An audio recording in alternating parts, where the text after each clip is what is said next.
Good morning or good afternoon or good evening to anyone watching right now. I am Utsab Sarkar of class 9 of Satish Chandra Memorial School. Myself, Soumyajeet Mukherjee. I am a student of Satish Chandra Memorial School. I read in class 9. I am Ahanjit Biswas of class 9F. And today, me and my other two friends are going to discuss a particular topic which is work and energy from physics. So let us proceed with no exaggeration. So what is work, what is energy? We are already familiar of these topics in our day-to-day life, but what are the scientific conception? We are going to discuss it in today's video. So let's continue. What is work? Work is said to be done when an object is displaced from its position by applying a force.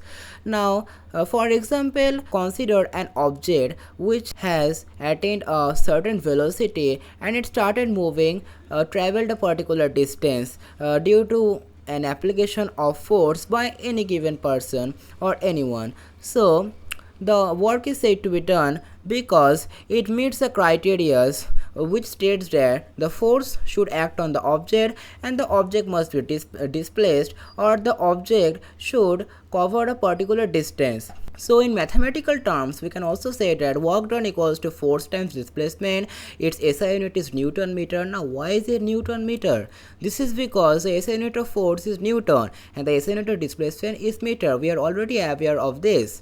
So Newton into meter is Newton meter, and we can also state it as joules, which was coined by Joules. Yes, so his name was also Joules. Apparently he was an amazing English physicist. Anyway, so let us proceed.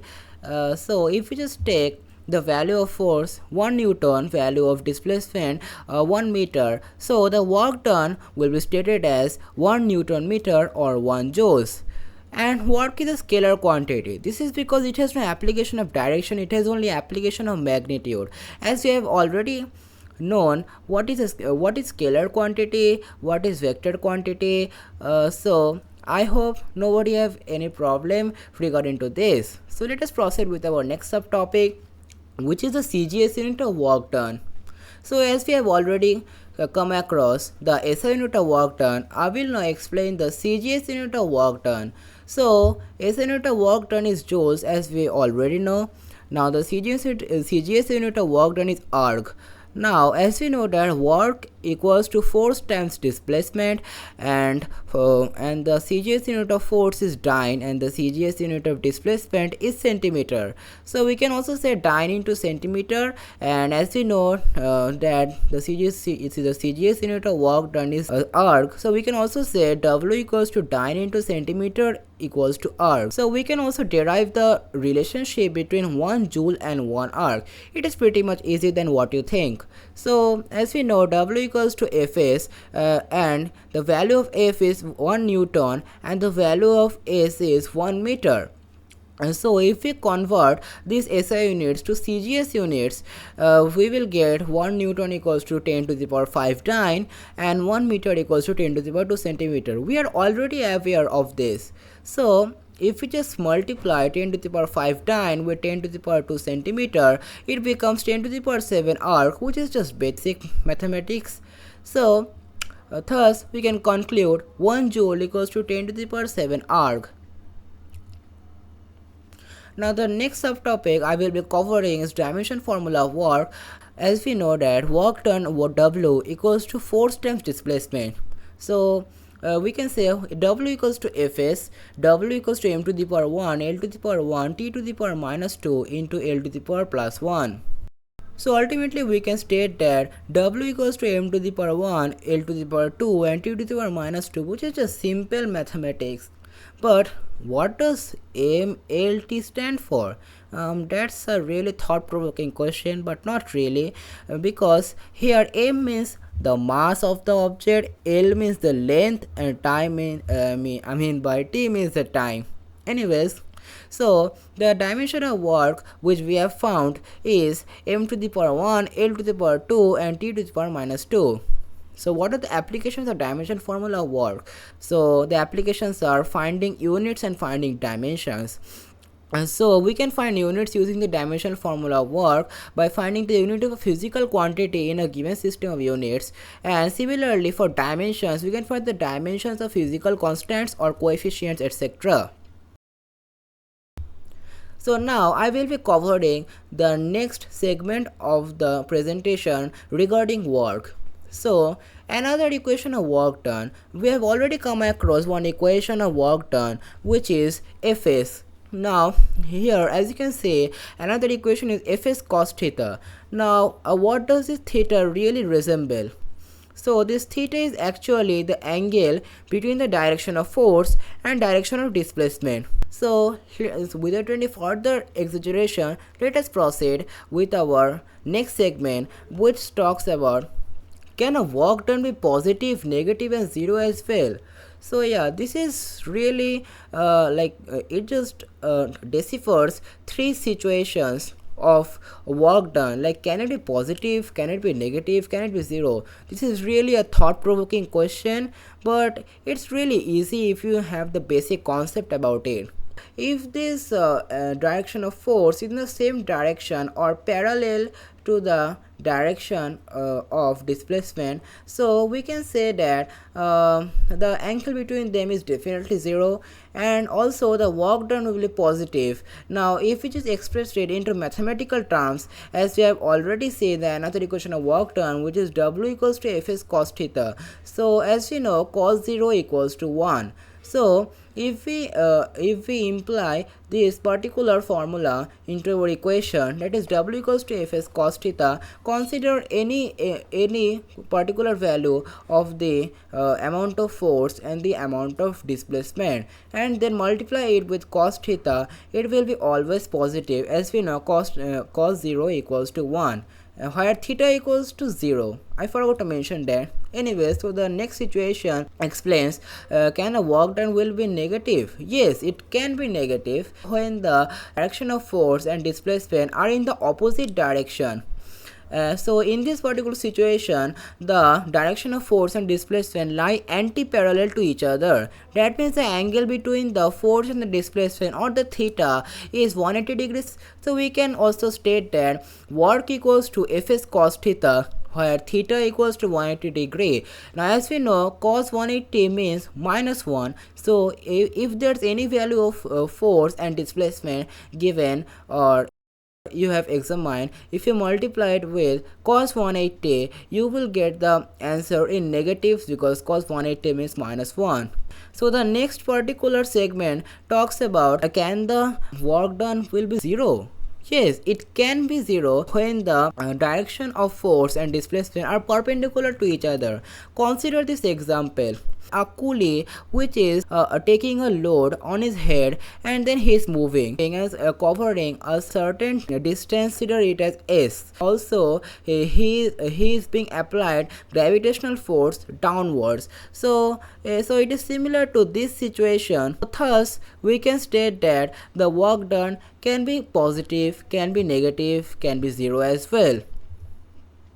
So the next part covers energy, which will be done by my other friends. So yeah, let us proceed with that part. So first let us know what is energy. So energy is nothing but the ability to do work.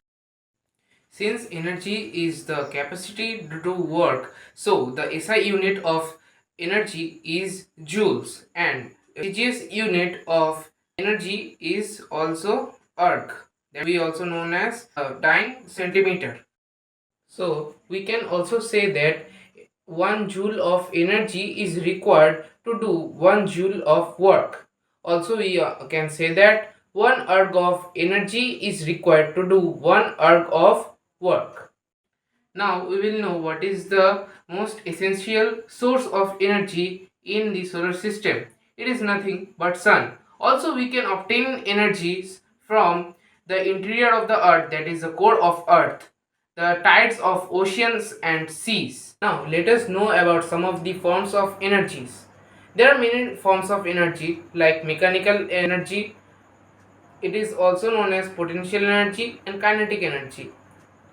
Also, there are many other types of energies like sound energy, light energy, wave energy, electric energy, etc. But in this presentation, we will only know about potential energy and kinetic energy. Now let us know what is kinetic energy. Kinetic energy is a type of energy that is obtained by an object due to its change of state of motion.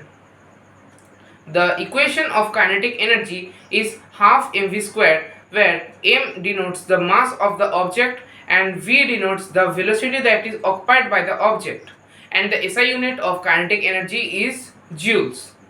Kinetic energy is obtained by an object when a person is moving, walking, etc.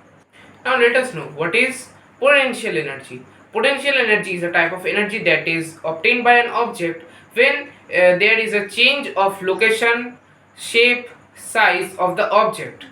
The equation to find what is the potential energy that is occupied by an object is mgh, where m denotes the mass of the object, g denotes the gravitational acceleration, and h denotes the displacement of the object from the initial point to its final point, and the SI unit of potential energy is joules.